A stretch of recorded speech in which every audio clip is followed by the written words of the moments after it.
Thanks, Andrew. Pleased to talk to you. Pleased to talk to you too. And before I give you the chance to educate everybody about ETs, UFOs, and how you get involved with all that, I need to take a couple minutes now to make a little bit of an announcement for my general audience.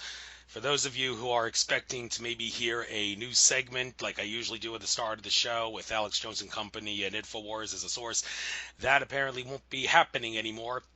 It appears that I am no longer on Capricorn Radio for whatever the reason may be, and the whole Capricorn Radio YouTube channel was terminated because of, quote, multiple violations of copyright and such, translated into American, or in Suzanne's case, translated into New Zealander language. That means this website has been taken down by the powers that be because it has exposed a little too much information that people don't want, that we don't want, the powers that be don't want people to know.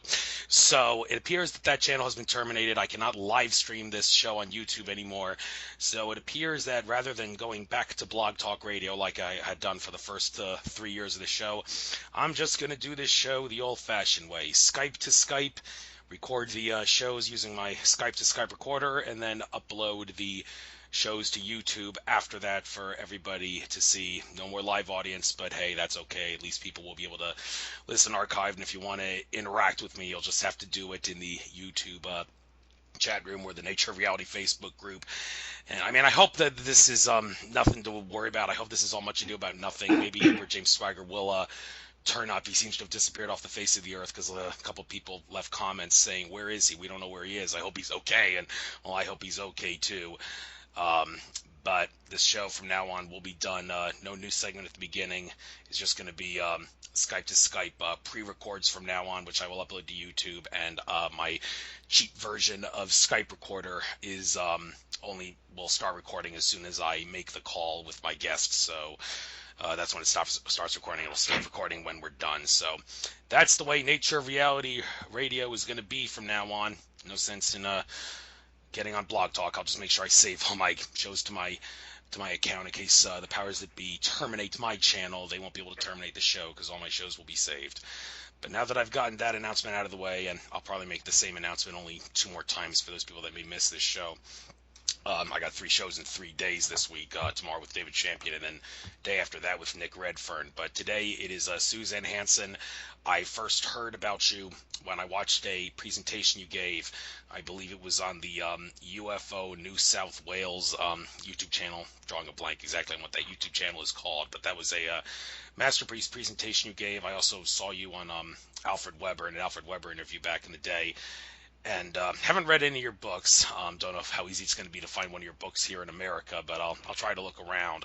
Don't know if the public libraries are going to have them. But, well, we'll just educate people verbally this way, and I guess I'll give you the chance to introduce yourself, what happened in your life that got you into this UFO ET phenomenon area and the specific organization. Because you have 2 websites here. I went on your Facebook page. There's a link to 2 websites in the About section. One is communicatorlink.com, and the other one is UFOCUSNZ.org.nz. NZ, of course, stands for New Zealand because that's where you're from, Kiwi country.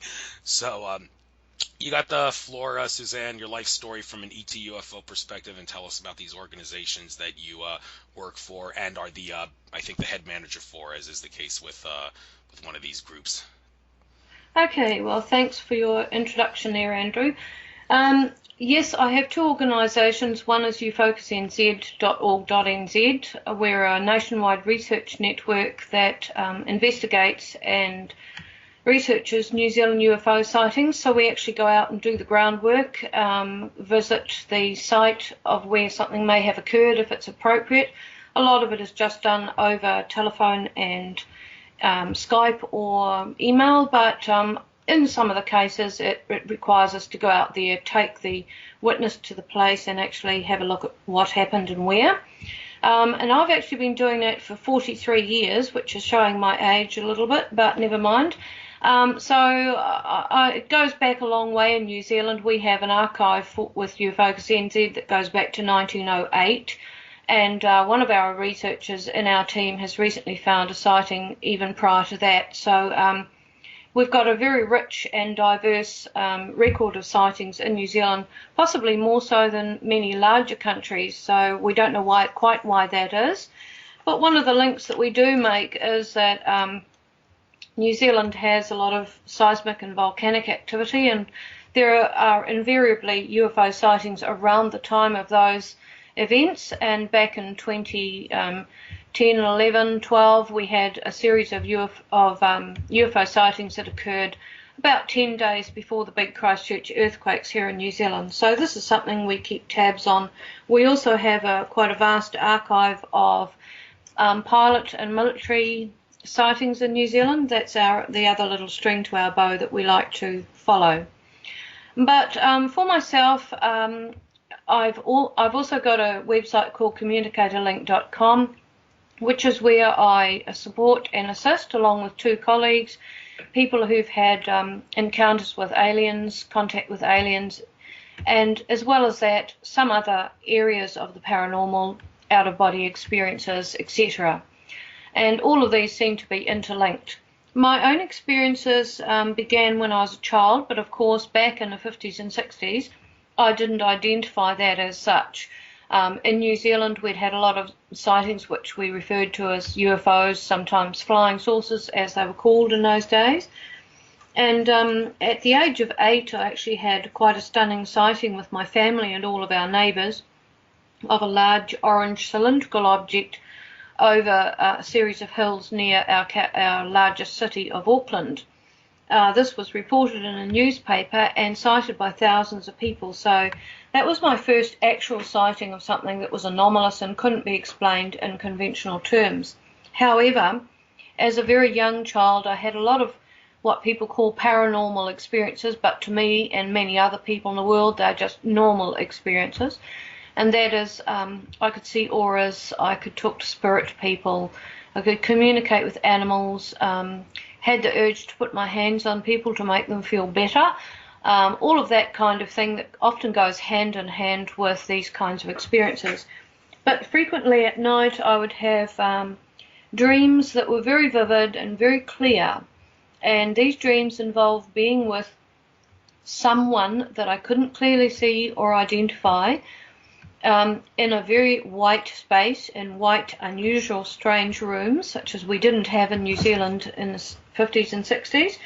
And I was being taught to do things with my mind. Now, these were very vivid memories, and I would sometimes wake at night and see what I refer to as little golden silhouettes by my bed, inviting me to go somewhere with them, or just returning me and getting me back into bed. When I talked to my family about this, my mother said, well, they were probably just guardian angels, or the spirits of family members who passed away in previous years, come to visit me. However, I knew that they did not fit into that category because I saw plenty of spirit people that did fit into that category, and I was actually believed I was communicating with something quite different. Throughout my teenage years, nothing much happened. I still had all the psychic stuff, but I didn't have these strange dreams. It was as if I was left alone, shall we say, to go through the teenage years and do all the external examinations, the kinds of things that you do that are going to help set you up in your career or your path in life. But it wasn't until I was 20 and I was a young teacher, teaching down in a very rural area of New Zealand on the North Island, that I was travelling home from a friend's farm on one occasion with my flatmate, and we saw some lights appear in the sky just as we were descending a steep hill onto a long straight that went over a dry riverbed and was about 2.5 kilometres long. And as we wound down out of the hill towards that straight, we saw these lights ahead of us in the sky, and then suddenly they disappeared. That caused a bit of confusion, and there was some discussion as to whether it was helicopters or what it was, or whether it was an agricultural aircraft heading to a farm and it had turned away from us so we couldn't see its landing lights. And we didn't worry too much about it. Then as we came towards the bottom of the hill, these lights appeared next to us over an adjacent hill, maybe 1.5 kilometres away. That gave us a real fright, and they disappeared again. they reappeared further along the line of hills, and now we were getting pretty scared, and we'd brought the car actually to a crawl and then to a halt. And they disappeared again. We kind of swiveled our heads around, wondering what was going on and what it was, and couldn't see anything, so decided that we'd set off again. And I think we got to about second or third gear, and my flatmate who was driving the car said, "Oh my God, whatever it is, it's coming up behind us." And I stuck my head out the window to see a massive ball of light, wider than the road, like an elliptical shape, coming up behind us. And within seconds it completely engulfed the car with the most blinding white light you could imagine, and a very intense buzzing sound that seemed to go right through your body, right through the car seat, everything. It was very all-encompassing and very terrifying. And at that point it was as if everything went into la-la land, and it was as if time slowed down, movement slowed down. I can remember it took ages for me to turn my head to see what my flatmate was doing, and I saw that he had dropped his hands from the steering wheel and he looked as if he was asleep. I remember trying to put my hand down to wind the window up, thinking that would make me safe, and that's the last thing I remember, is seeing my hand slowly going down towards the window winder, and I too must have lost consciousness. Now this occurred late afternoon on a bright sunny day, looking out over the paddocks full of sheep. We're in sheep station country on a back road, and you could see, the pastel colours in the sky of late afternoon, but brilliantly sunny. My next recollection after this losing consciousness was hearing a sound of a car engine starting up, feeling like I was in some sleep state, hearing a banging sound and feeling as if the car had just hit the road. The lights came on. It was pitch black. It was no longer late afternoon, and we were at the far end of the straight. As you can imagine, a considerable amount of panic ensued in the car. We didn't know initially where we were, what had happened, why it was dark, why our mouths were dry, why we felt sick, why our hands and palms were sweating. We were in a state of distress. We managed to get home to our flat, and our flatmate said, "Well, you're really late. You're an hour and a half late. Your tea's in the oven and it's overcooked and ruined." We didn't know what had happened, but in the following days we realised that we'd lost some time we couldn't account for. We don't know what had engulfed our car and lifted it off the road, plonking it back down again sometime later. And that really was the wake-up call for me, and that was in 1975 at the age of 20. And from that point on, I decided that I would research these kinds of events, and more people heard about what I was doing and began coming to me and telling me their sightings and their experiences, and it developed from there. And as I said, Andrew, I've now been in it for 43 years. Looking at you, you must have started when you were one. Yeah. But okay, with that being said, let's get on with the other stories that people have told you. I noticed the subtitle of this communicatorlink.com is Human Connections to Other Worlds, Communication with Alien Species, States of Consciousness, and Soul Origins. Okay, actually, let's start with that last one.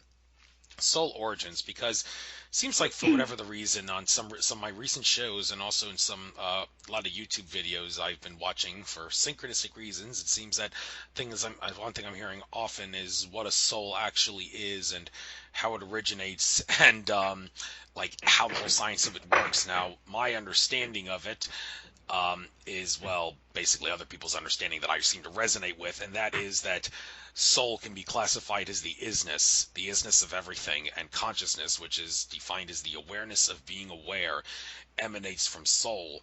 And spirit, some cultures say there's no difference between soul and spirit. Others say there actually is a difference, and the difference, and probably the best explanation I've heard was from George Kavaslis, who lives a stone's throw from New Zealand and Australia. He said that spirit can be thought of like, imagine spears coming out of something. Like he said, a spirit can be thought of as the play on words spear and it, like you're throwing a spear at it. Spirit is the specific parts of the soul that travel to specific times and places in the fabric of space and time. So spirit is a specific form of soul, depending on location, time, place, and intention, and all that. And also the whole issue of, okay, what is the soul comprised of, and what are soul groups? And I've also heard like people like Andrew Bartzis use the phrase soul shards, implying like in the, if you want to use an ET example, I've actually heard some people say that Donald Trump's soul has a little bit of reptilian in it. Does that mean he's bad because of reptilians? No, it just means from a ET genetic standpoint. I mean, humans are genetic royalty. There's a few shards, small minor parts of his soul maybe, and I'm sure a lot of other people that have a little bit of reptilian in it. Of course, that doesn't mean he's bad, because like I said, well, this is Andrew Bartzis talking, there's 18 species of reptilian alien influencing reality on Earth, and only one is malevolent, and that one can be classified into different clone groups, but that's a side issue. Point is, for the purposes of this specific question, part of the interview, what is soul? Do you agree with that analogy that soul is the isness and consciousness and spirit emanates from it? And what do you have to say about soul families and soul shards? What do those terms mean to you? Okay, there's a lot of questions there, and probably the best way that I can answer them is illustrate some soul memories that I have, and I think that in doing so that might answer some of your questions. So some years ago, I actually had this memory that came to me rather like a flashback. And a lot of experiencers and abductees talk about having flashback memories where suddenly something that has occurred to them with an alien species or whatever comes back into their consciousness, and it can be quite confronting or shocking and very sudden. I had a memory occur where I was actually a purple ball of light, and I was floating in this kind of white space with a blue ball of light. And in front of us was this, well, some people would call it a council of beings, although that's quite a term that's been quite overused and has become a bit trite over the years, I think. But nevertheless, it does explain what I saw, which was a group of beings, humanoid-looking, human-looking, some of them ET-looking, and they were not communicating with me. They were communicating with the blue ball of light next to me. But they were discussing me. They were discussing my soul state and whether or not I had what it was needed for me to live a particular life on this planet. It was a very brief kind of memory, and some years later I decided that I would investigate that through regression therapy, through hypnosis. And what came out was quite startling, but it certainly fits with everything that I have experienced since. So what evolved was that I saw myself as this tiny spark of consciousness in a vast, greater field of consciousness, just a tiny little part of the whole. And suddenly I received this tingling feeling, and what was drawn to me were two options of lives. I was being offered by the universe, by the field of consciousness, however you want to view it, was offered two potential lives, and I described it as a feeling of being woken up, being asked to come back into the vitality of life and take on another life. So the two lives that were extended towards me through this consciousness, I was able to examine them a little bit. One of them was going to be a life on a newly forming planet where life was just evolving. And this life involved being some kind of intelligent sponge-like organism. It was quite large, and I could see them existing on this planet in quite large groups. But it had some intelligence and was endowed with the ability to communicate in some way. That didn't really appeal to me too much. And I looked into the second life, which was going to be a life as a human on this planet, and I felt drawn towards that one. It was going to involve a lot of commitment and quite a lot of hardship, but aspects of it seemed to appeal to this little spark of consciousness that I was at that time. And the spark of consciousness contained everything that I'd ever experienced in previous lives. As soon as I somehow expressed the intent that that's the one I'd like to move towards, that is when I found myself in front of this group of entities and humanoids and humans with this other blue ball of light. And I had gathered together everything that I thought I might need in this life. And this is where the other people you've mentioned previous talk about these shards that split off from the soul source, splitting off. So there was a splitting off that took place whereby once I'd expressed the intent that I'd like to explore that life further, I drew with me, took away with me immediately parts of my previous existences that might be useful in that life. And there I found myself in front of this council, which I understand to be the universal governing body of this planet. So a conglomerate of spiritual beings, spiritual entities who oversee the incarnation of souls into this planet. So there I am in front of them with this other blue light. And this other blue ball of light had also been drawn for a life on the planet who would somehow be involved with me. And we were being basically job interviewed, is one way of putting it. We were having this talk as to how suited we were for this. And this discussion went on for some time, and I was allowed to look into the potential life, see some of the things that might occur in it. And I recall having snippets of voices, faces, images. So I was actually able to look into, futuristically, into this life to help me decide whether I wanted to do this. And once I'd expressed the feeling that yes, I would be interested in this life, I was then posed the question, would I be willing to do some specific things in this life, not just furthering my own evolution as a soul and learning lessons and experiencing things, but also to play a particular part in something greater.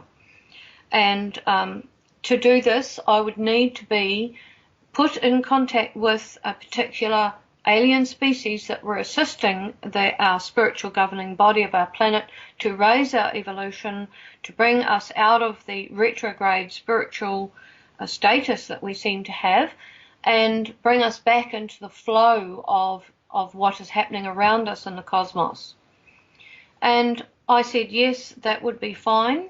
And the moment I'd expressed that intent as this ball of light that could see and communicate just as we can, I then found myself drawn elsewhere. So there was a feeling of passing through space and time, and I found myself then with this other blue ball of light on a craft.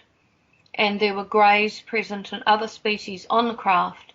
And we were told that we were going to be given a particular education, that our soul was going to be enhanced in some way. We would receive a lot of background information before we actually incarnated into a human body, a baby in this world. I was also told that the blue ball of light with me, the other soul, would be associated with me throughout my life closely. We would work together, and we were both part of this same program and being undertaken by our spiritual governing body and various alien species. Having expressed the intent to do that, those are the things that then happened on board the craft before I incarnated. When I was 8 years old, moving forward a bit now, I had memories of these dreamlike memories I discussed before, Andrew, where I had the memory of being in a white room with a lot of strange looking children being taught these mind activities and being able to levitate objects and make objects not disappear but disintegrate into matter and reform. This, as you can imagine, back in the 60s was something you didn't talk about to your friends at school. You hardly wanted to talk to your family about it. And it was like a burden that I carried for many years because I had nowhere to go with these memories of these strange things. So many years later, when I was actually in my 50s, late 40s rather, I decided that I would also explore that memory of something unusual taking place at the age of 8.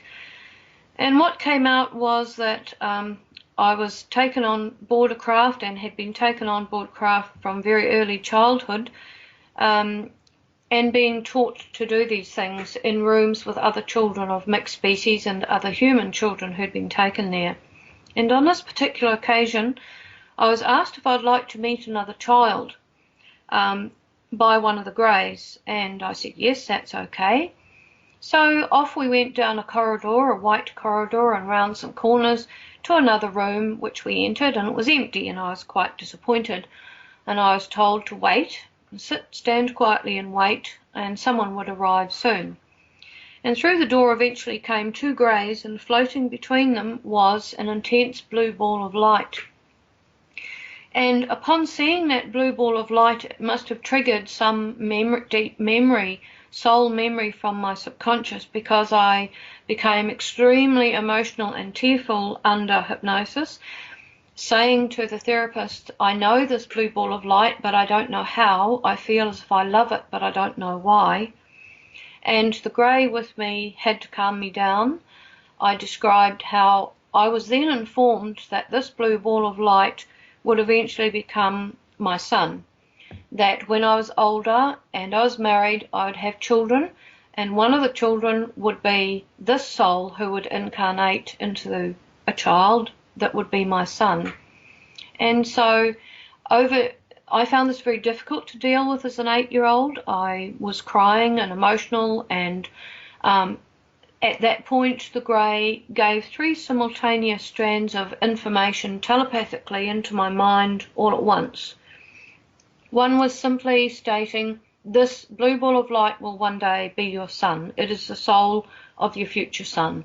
Then there was a second layer of information that was extremely detailed, and it took some time for the hypnotherapist to actually extract the information from me, because it was very intellectual and very detailed about how we would work together in the future and what programs we were part of to elevate human awareness and to evolve us as souls. And then finally, at the same time, he threw in this other little message, telepathic message, that simply said, you can be friends with this blue ball of light, and every time you come on craft, or many times when you come on craft, you're going to communicate with it, you're going to get to know it, you're going to establish a relationship right throughout your life until such time as you actually have this child, and then this blue ball of light will incarnate into the body of the baby you're carrying. At that point, he touched my forehead to calm me down, and all the information disappeared into my subconscious. I was just left standing there looking at this blue ball, and he said, we're going to let you play with this blue ball of light for a while. We're going to leave you on your own. So the 3 greys left the room, and I interacted and played with, shall we say, this blue ball of light around the room, chasing it, communicating with it, as if it was another child. Then they came, took the blue ball away, and returned me to the playroom. And the moment I returned to the playroom, they just dissolved all memory of that, because I asked, can I tell the other kids? And they said no. And when they said no, this is only for you to know and understand, the memory of what I'd just experienced was eradicated for the time being.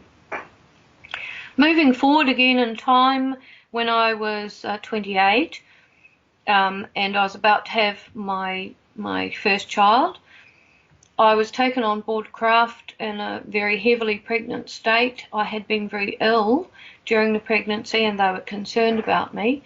And I went through what they referred to as a soul insertion experience, where I was laid on a bed, and a lot of other little greys who were apparently going to be associated with my son throughout his life came into the room to watch this happen.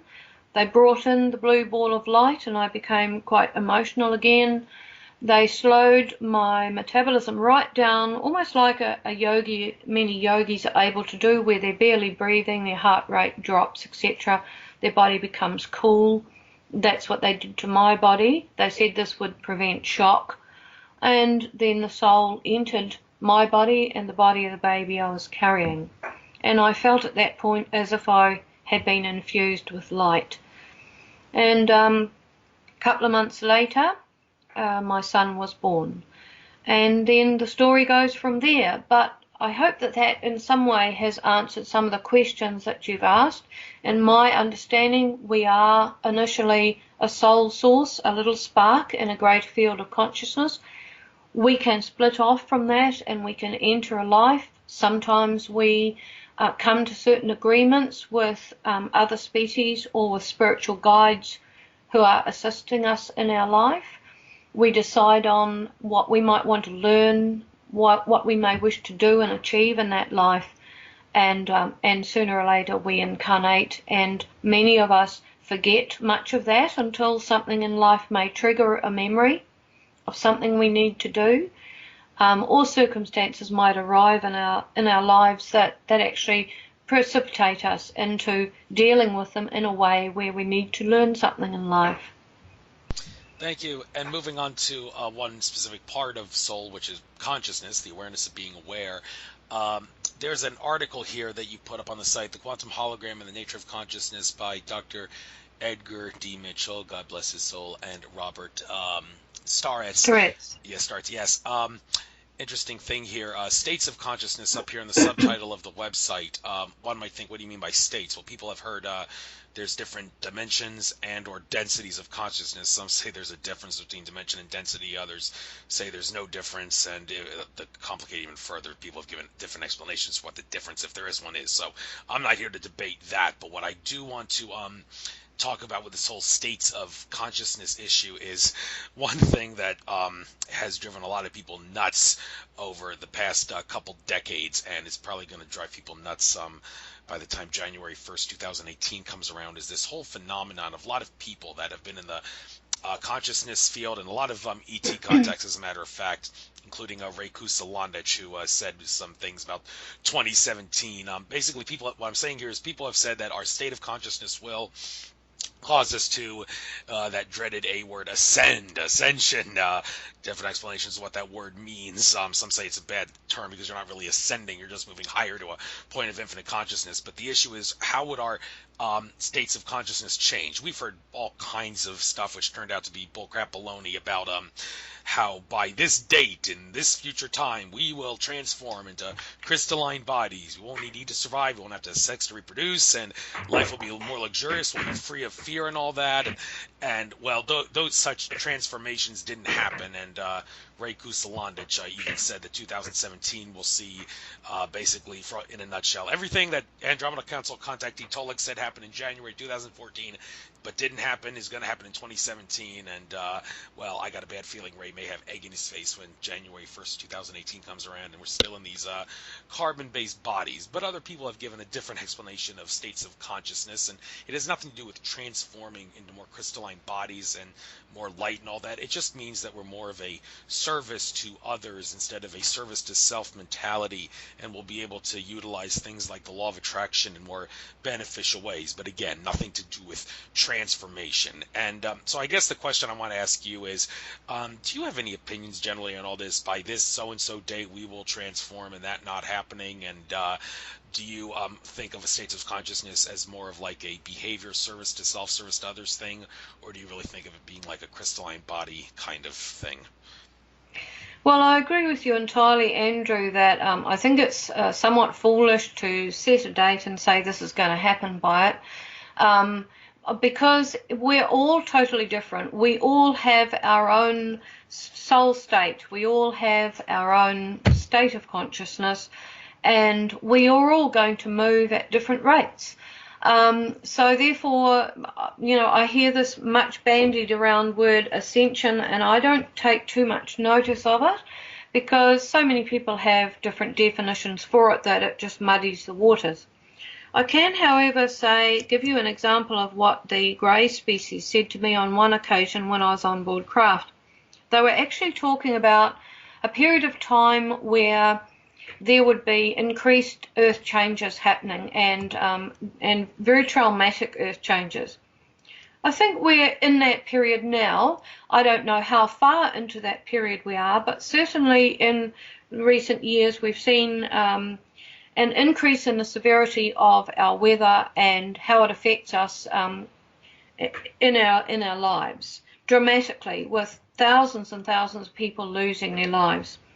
The Greys said that we should watch for a time. They were actually speaking to a group of about 250 people in a lecture theatre kind of situation.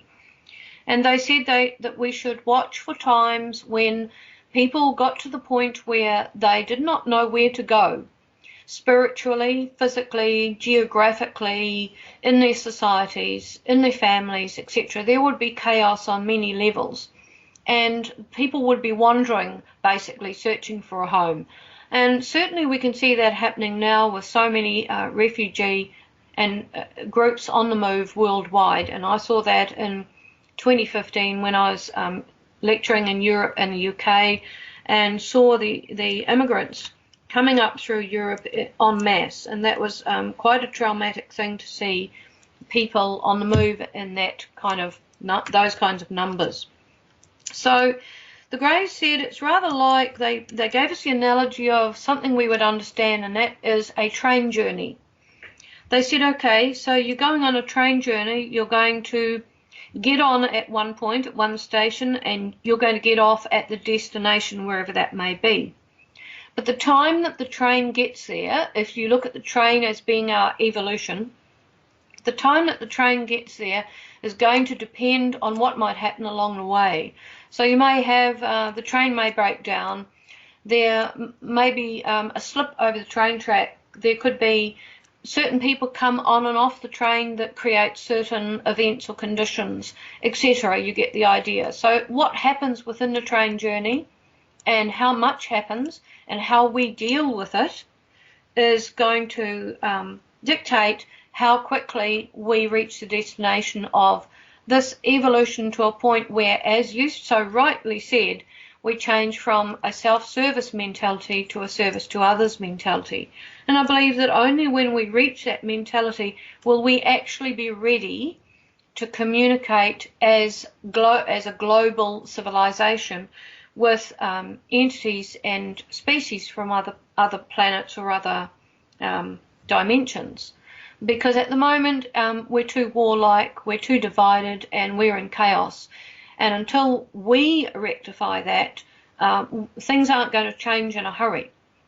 So we've got this process of progress and evolution happening, which we're getting some boosts and help with along the way, I believe, from the ETs and from the spiritual realm, But I'm not one of these people who says the ETs are going to save us, or this is going to save us, or some archangel is going to save us. I believe the only ones who can do that are us. And the more people begin to realise that and make small changes in their own lives, which will have a ripple effect to their friends, family, community, etc., and then to their nation, and then globally, the more people who cotton on to that, the sooner the train journey will take place. So I don't make predictions, but I do look at what is happening in the world, and I compare it to what the Greys have said to groups of human on the craft. And in the last 3 chapters of my book, I describe in detail some of the events that are happening on the craft, which are giving us that leg up, that little help along the way, and that are educating and informing people in what I call the programs. That's humans, souls who've incarnated as humans who are part of this program of working towards evolution, these voluntary souls of which I'm a part, many, many others. And I think that what is going to happen is we will become more enlightened spiritually. As you said, we will take on the service to others mentality. And I think that will cause us to open up to more things like telepathic communication, which is where we are headed We know that because it's coming out in our technology now, where technology is being developed where we use thought to activate it and operate it, and that's how the ETs work their technology. So once we get into this telepathy, we're going to be communicating in a different way. Our technology will change, and as many people have said over the decades, when you have a great spurt in technology and a great advancements in technology, you have the changes in people's mentality and their intelligence and the way they use it, and our spirituality changes along with it. Unfortunately, a lot of the technology we've developed through the Industrial Revolution and onwards to today has been utilised not for the benefit of mankind in general. A lot of it has been hijacked by military, and it has been used to harm humans. And I think we need to move away from that and regain our spirituality in the positive use of technology, not to harm each other and destroy each other, but to help improve our relationships and to help improve our physical status and the physical status of our planet. Yes, and some of the YouTube channels are really focused on spirituality and such, like Higher Self and Awakening is One. I seem to recall those channels saying that some day at the end of March, whatever day at the end of March the new moon is, I think the 27th may be the day that is, that's like the start of Earth transforming into 5D consciousness, and over the course of X amount of months it will be fully integrated in some way, and we just have to, I guess, accommodate ourselves to it so it doesn't resemble a 3D world anymore. But that's another issue. Getting back to the whole thing about grays and souls, John Lear, who I did an interview and has actually been my most popular interview of all time on this show, well over 100,000 views so far since I did it. He's been known for talking about how there are gray aliens who would do a lot of soul monitoring, and he talks about how the grays, even though they may seem like dumb, robotic, plant-like creatures, they should not all be thought of as bad. Although, like the David Icke factions out there would say Greys work for the reptilian aliens, and I mean, Zachariah Sitchin has even hypothesized that the Anunnaki had some gray minions of sorts to do some of their deeds. But there's said to be good gray aliens that, even though they're like robotic plants, like many species of gray are, they still have good intentions. They just take orders from the good guys who use them as servants. And John Lear, I believe, talked about how on the moon there's gray aliens who abduct human souls. Like John Lear gave 3 ages, like the years, like 3 years old, 7 years old, and maybe it was 21 years old are the ages that for some reason are jumping out. I could be wrong on those ages, but he said there's 3 times where Greys observe the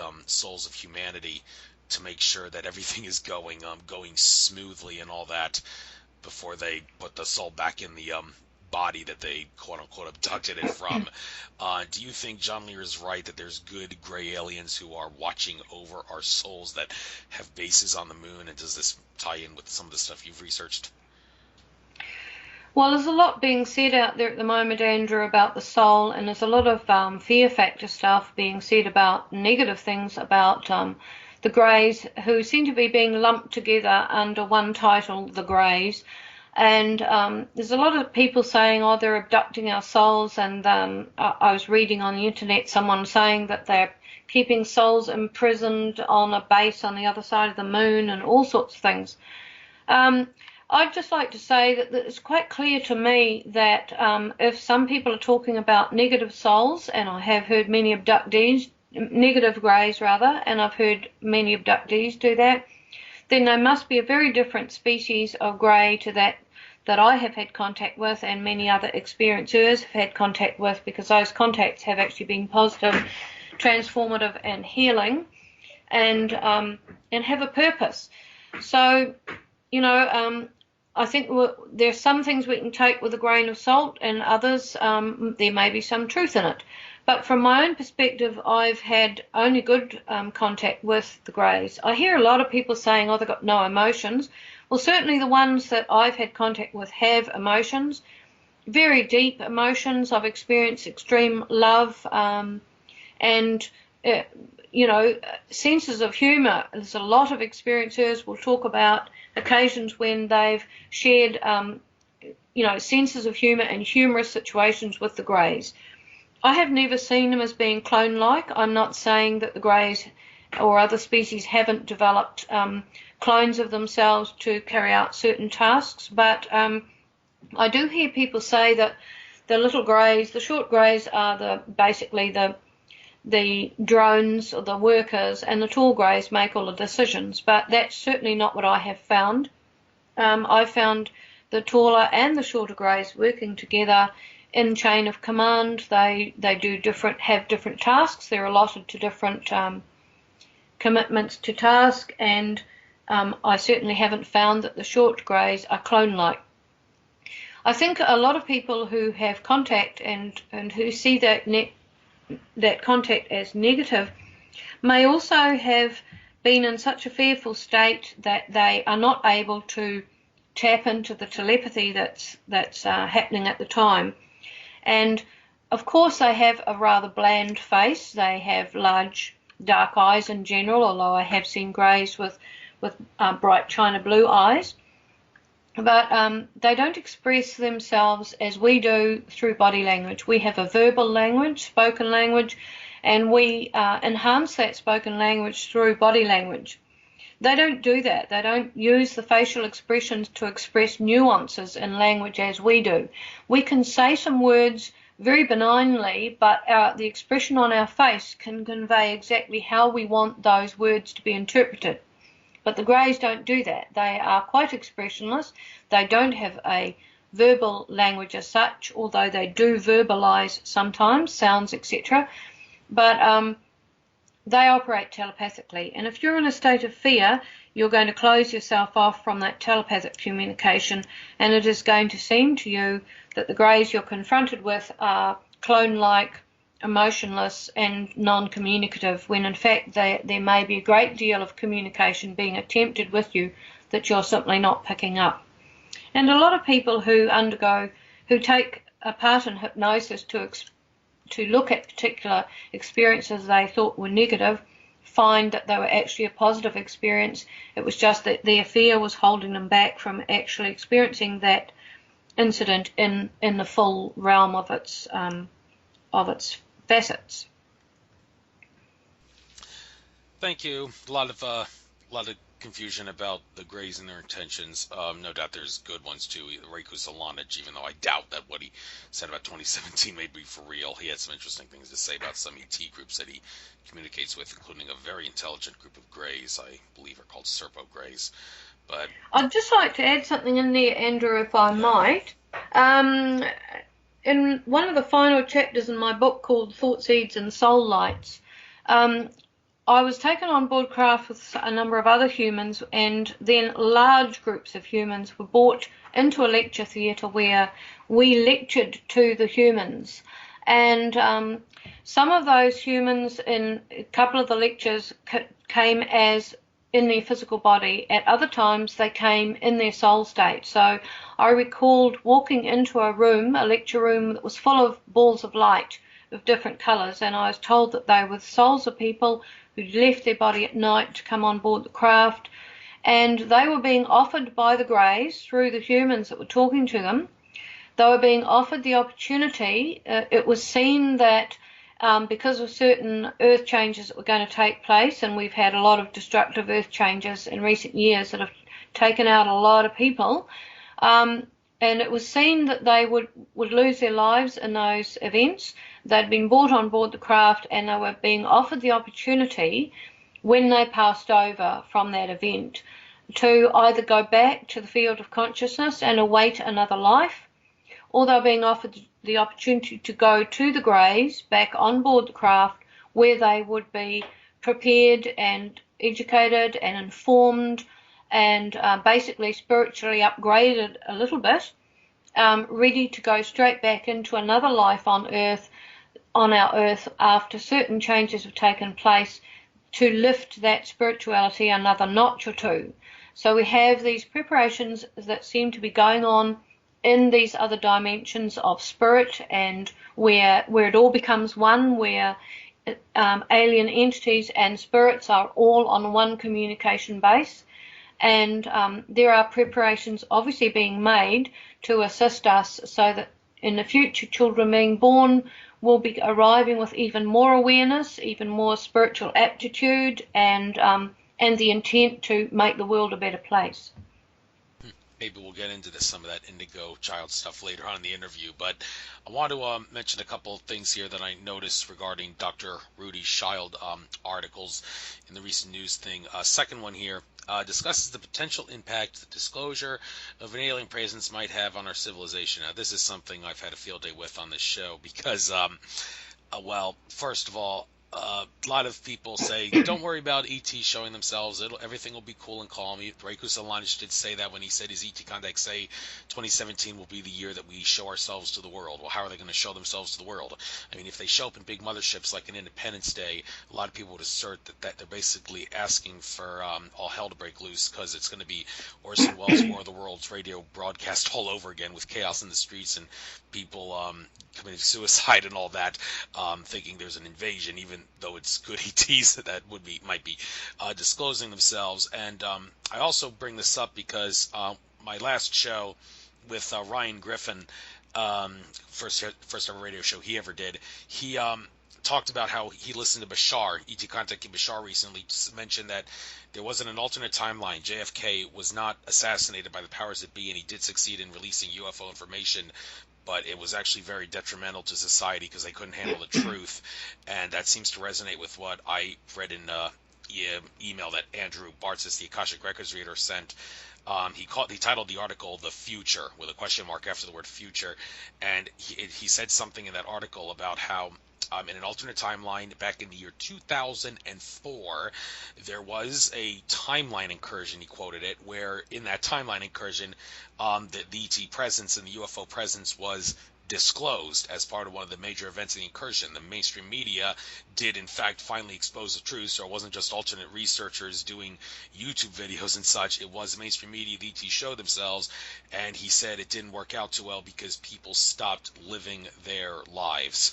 Well, it kind of makes me want to do a double face palm to hear this stuff, that one of the reasons that the ET presence has not been disclosed is because a lot of the people that could potentially disclose it, including the ETs themselves, think that humanity is not going to be able to put up with it in good ways, and society is going to fall apart, be it chaos in the streets or maybe some not so chaotic way. So I don't know. I haven't read this article by Dr. Rudy Child, but based on what you have seen, what do you think alien presence being disclosed would be bad or good? Well, I don't think it would necessarily be either bad or good, but I think what I have always been told by the Greys is that there needs to be a long timeline to disclosure. When you think about the impact that it would have on our civilization, it would be massive. I hear a lot of people in the UFO field quite boasting, well, we're ready for it, we are ready for disclosure, let's bring it on. And I do think that that is rather a naive perspective, simply because in the greater population of the Earth, those in the UFO field or associated with it is a drop in the bucket. When you look at the millions and millions of people on this planet who never think about UFOs or aliens at all in their lives and don't care. So it would be those people who would be impacted the greatest.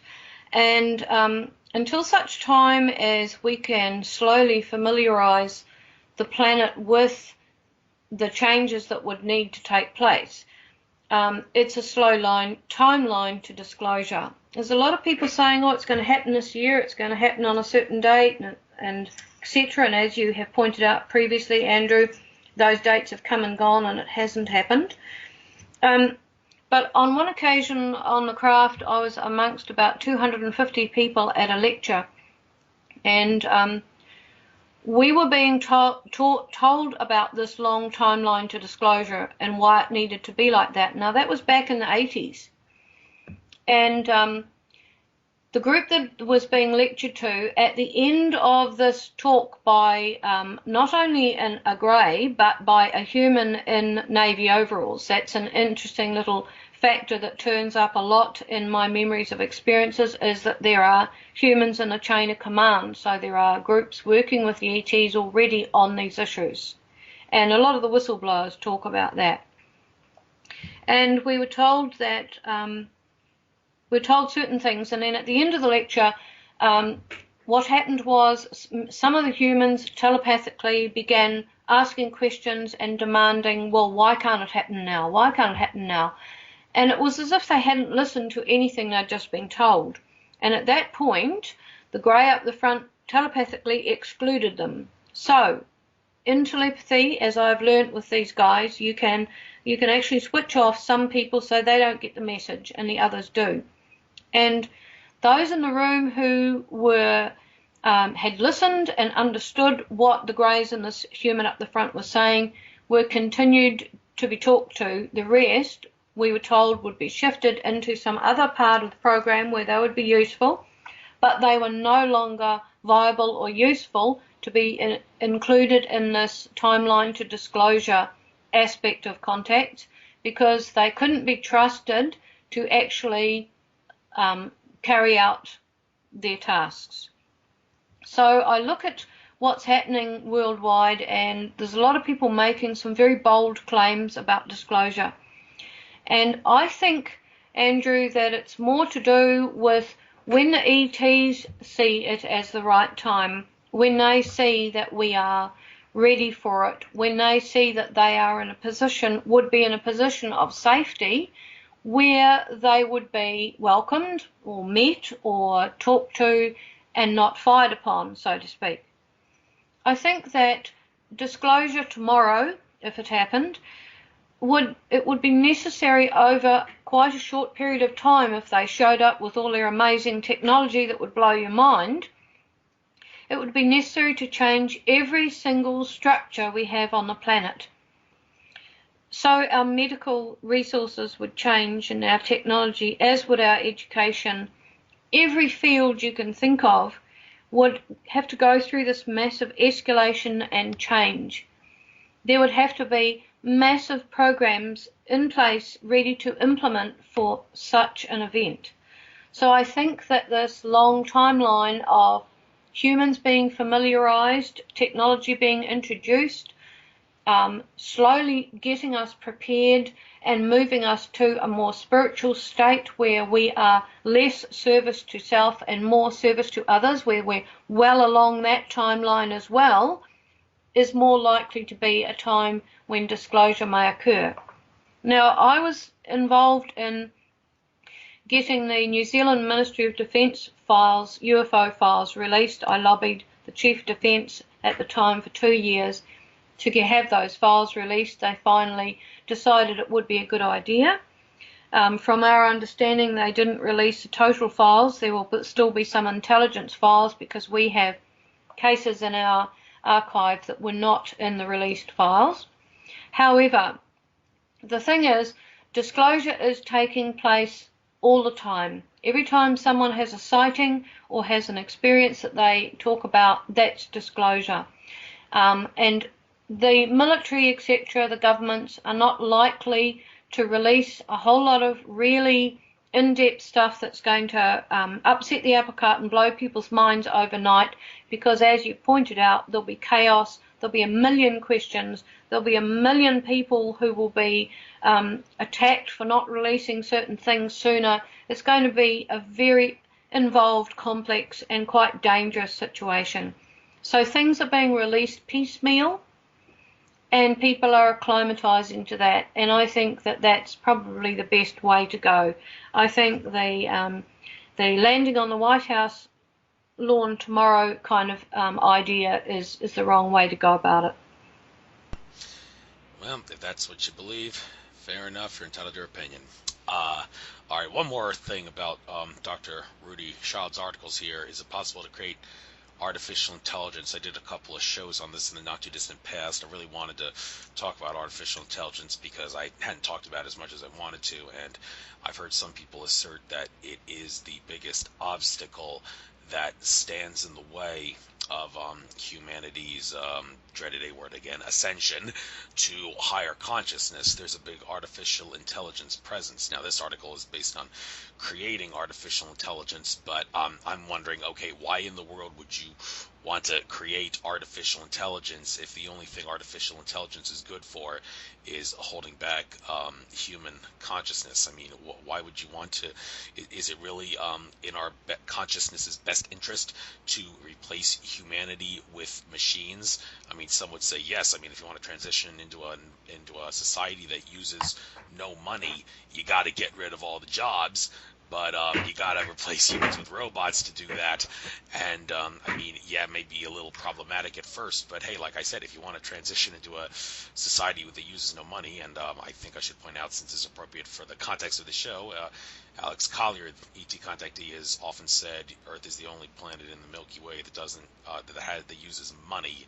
And if that's the case, then kind of makes you realize, okay, we are on a prison planet. Why maybe you should use that as inspiration to want to break free of the chains of the prison planet, and creating artificial intelligence doesn't seem to be a good way to break those chains for the reasons I've mentioned. But I've babbled and digressed long enough. What do you have to say about the artificial intelligence, and is it good or bad idea to create it? Well, it depends what you mean by artificial intelligence. If you mean robotics, well, we've already got that, and that's probably going to continue to be developed as part of our industry, etc., or to help care for the aged or whatever, and that can be used in a positive sense. I don't necessarily have a problem with that. What I would be concerned about is where programs might be formulated for things that affect people, the vulnerable in society, for example, in health and medicine, or for example, where people are on government benefits, etc. In the courts, in situations like that, if a program is developed that makes certain decrees or comes to certain decisions about people's lives or what may happen to them, I'd be very deeply concerned about that, because, as I mentioned before, we have nuances in our civilization that are levels of understanding and that need to be examined, and can only be examined by us as sentient humans. And artificial intelligence, I'd be very concerned if artificial intelligence was being programmed to make decisions of that kind on our behalf. But then, of course, there is consciousness-assisted technology, which is AI as well. And on one of my experiences on a craft, I was on a very large craft, and I was given the opportunity to fly a scout craft, and I wrote a whole chapter about this. When I flew this small craft, I had to become one basically with the consciousness of the craft. So there was an organic intelligence that flew and operated the craft, and my telepathic capabilities and my electric field became a part of that in order for me to operate it. That was fine, but I can see that kind of technology could also be transformed into military and war machines, and that would be a deep concern of mine. I think there's a real danger with AI as to how far you take it and how you use it and what you use it for. And unfortunately, given human nature as we have experienced for millennium on this planet, humans are not very good at caring for each other. So there's that service to self attitude again, and the use of this technology could be used to harm other humans and to take control. Control mechanisms is another thing we're not very good at as a civilization. So I think there's big dangers ahead for us. And I think there's going to be a lot of hand-wringing and soul-searching over some of the technology that's going to evolve in, say, the next 20 to 50 years. Thanks. And looking at some of these contact with alien species may include lists, now that I finished the articles and the recent news stuff, want to talk about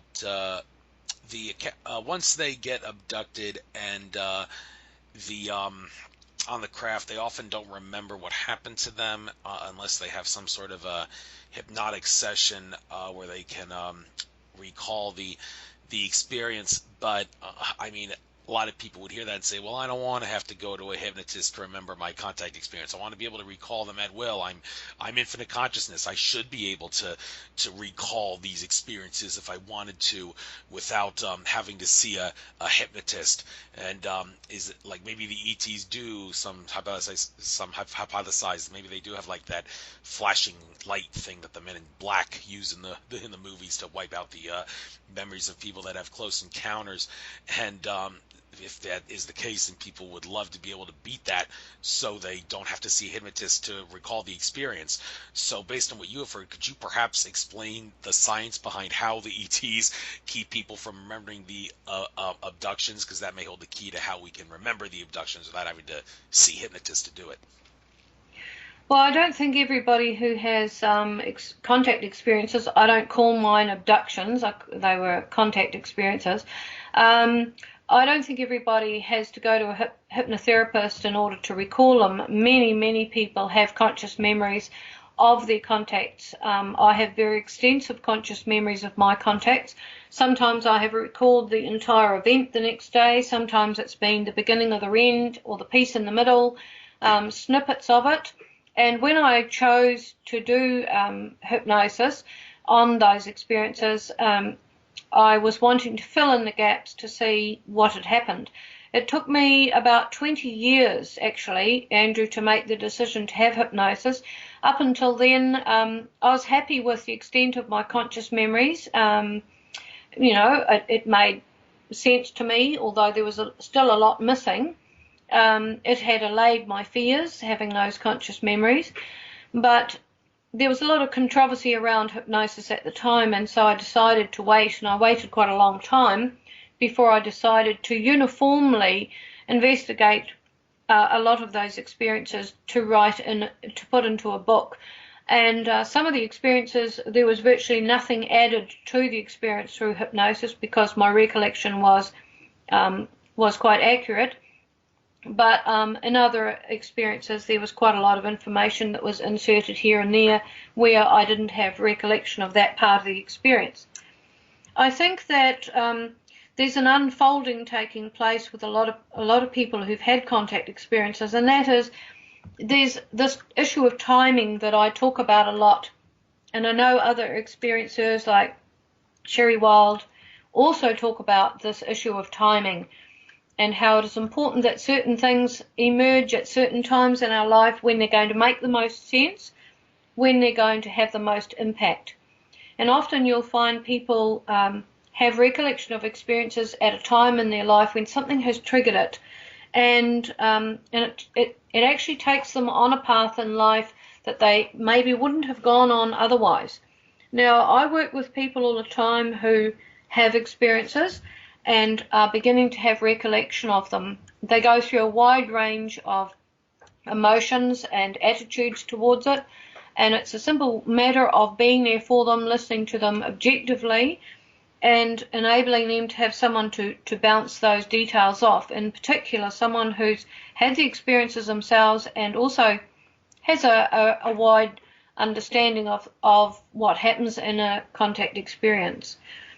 So I think that largely the greys or other species have the telepathic ability just to switch off your memory, and this is something we will have eventually ourselves, I believe.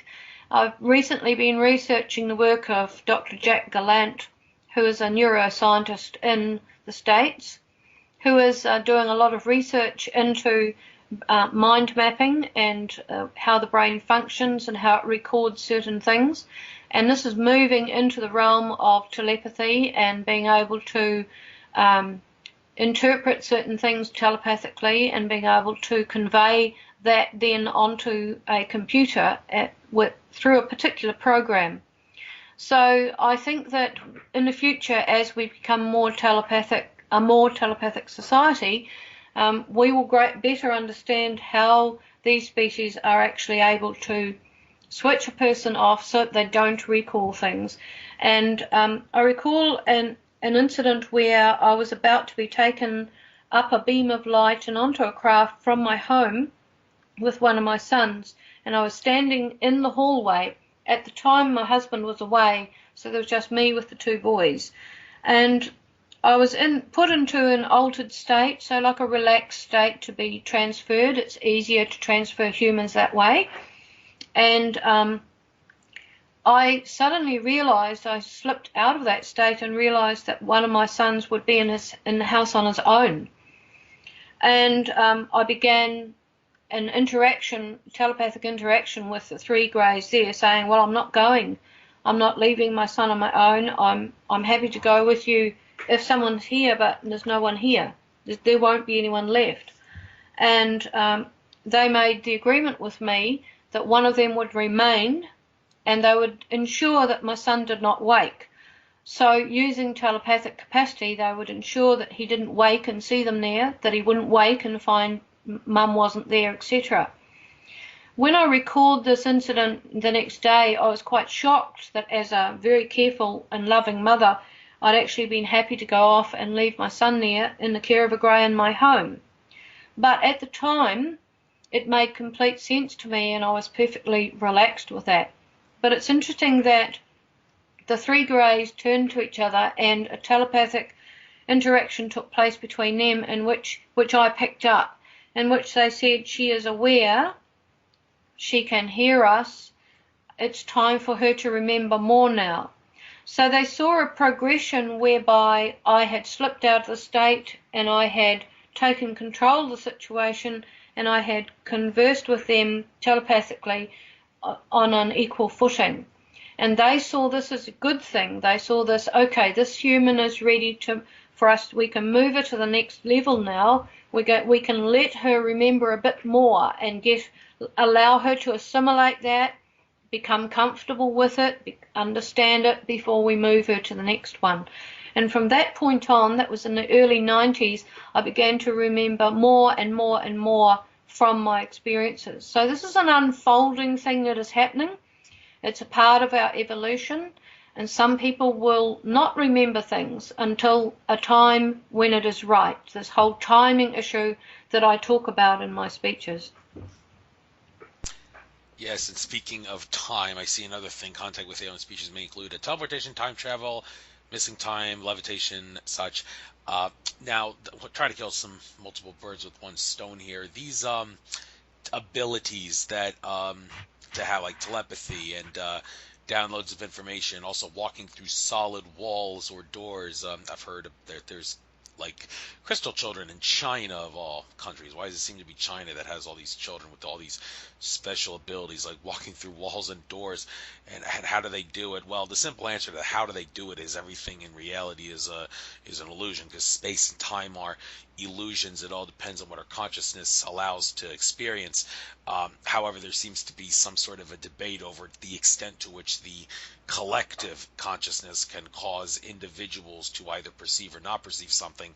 Like there's the question of why does everybody see a building at a place where everybody thinks a building is? Well, because the collective consciousness of everyone allows for a building to be there. But I've heard of an experiment. David Icke often uses this experiment example in his lectures. The experiment example of the guy who was seeing his daughter in front of him. A hypnotist had hypnotized him, saying, your daughter will be out of your conscious reality. And he put a watch behind the man's daughter who was right in front of him, and he could, according from the perspective of the audience, he could see through his daughter apparently to read the time on the watch. And the answer to how that was possible, well, the guy's consciousness did not recognize his daughter in his reality, so he could see the watch.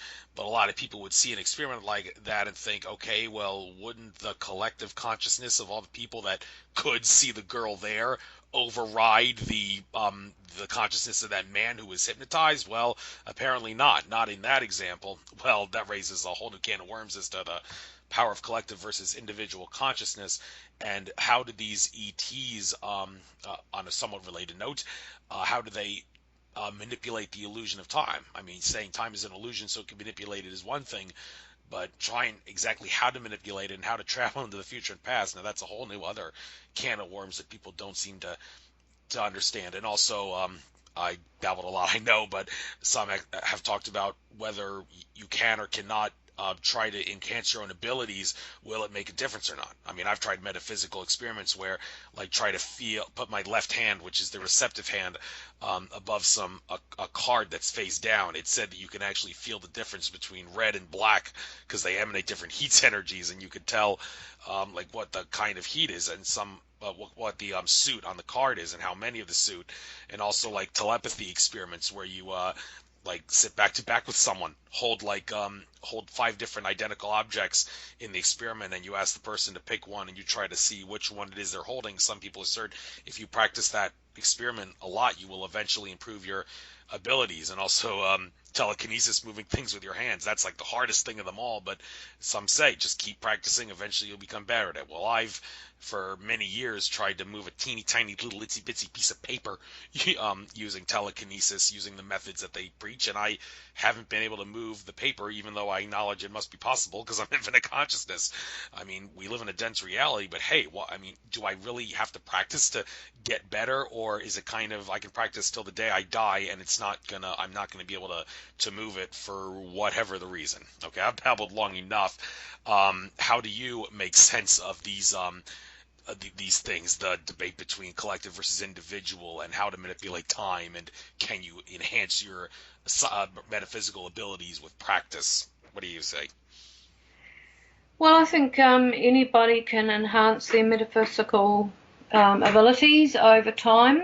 But I would say this is a timing thing that's individual to everybody's lives, and it can't be, it can't just be taken out of context and stand alone. Like I'll explain myself a bit better. You can look at at trying to enhance your psychic abilities, but that is actually dependent on so many other things in your lives. It depends on what your attitudes are toward things, what your intents are towards many things in your life, what your spirituality is like, how your relationships are with other people. These are all parts of your consciousness, and you just can't pull one bit out and say, well, I'm going to improve this part of it, when you've got all these other facets that make up your total consciousness. So once again, I say it's this whole complex mix of things that is our consciousness that we don't yet as humans understand as well as some of the species that are visiting us at this time. As to how the ETs can manipulate matter and time, I don't know, but I think that that's something that we will be able to do eventually, and certainly that's what they have told us humans on craft. Sometimes they've done something and they've said kind of jokingly, well, you guys will do this one day. They don't say how far ahead, of course, but they are sure that if we keep on going and evolving and coming to understand these things better, and how one thing is dependent on the next, then yes, we will reach that point eventually. For example, on one occasion, I was taken into a room with 6 other humans, and we were told, we're going to show you how we enjoy a form of recreation. And that form of recreation turned out to be watching first the walls of the room recede, so that it went from a small room to looking like a massive space. So this first thing, they can manipulate that matter, or they can manipulate your perspective of that matter. And then these entities came forward, and they actually dissolved their bodies in front of us. So it was like watching sand drift off their body and changing colour and merging and forming into other shapes. They were still speaking to us telepathically through consciousness, but their physical matter had disintegrated, and then after a while they reformed in front of us. And we were told at that time, you humans will be able to do that one day. So, and then there's times when I had a contact take place, and somehow or other those around me were switched off or put into a state of suspended animation, so that they wouldn't wake up, so to speak. I was taken off somewhere, and when I was brought back, I was inserted back into basically a split second later of the time that I'd left.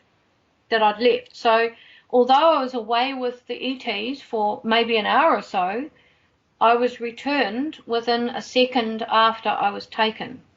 And I recall seeing a split second of seeing people in suspended animation dancing in a room at a barbecue, and then seeing them begin moving again as if nothing had happened. So there are a lot of things that experiencers talk about that they observe that are part of this warping of time and space and warping of matter, passing through walls and doors. Being able to do things on a craft that you can't do down here. And people expect you to be able to do some of these things as some kind of party trick. But you can't, because there is this, shall we say, a block that takes place when you get back down here. Because if we had people performing these kinds of things, they would probably be called hoaxes. They might be revered. You'd have all sorts of strange things happening that would upturn a person's lives.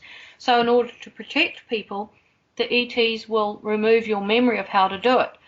I was shown once how to extract energy from sustenance from the energy of a plant. Now, I've had countless people ask me after my speeches, how do you do it? I want to be able to do it. Well, I don't remember how I did it.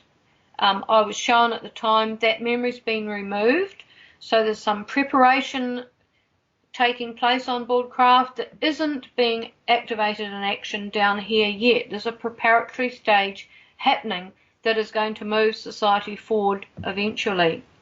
You mentioned before the Star Kids and the Indigo Kids.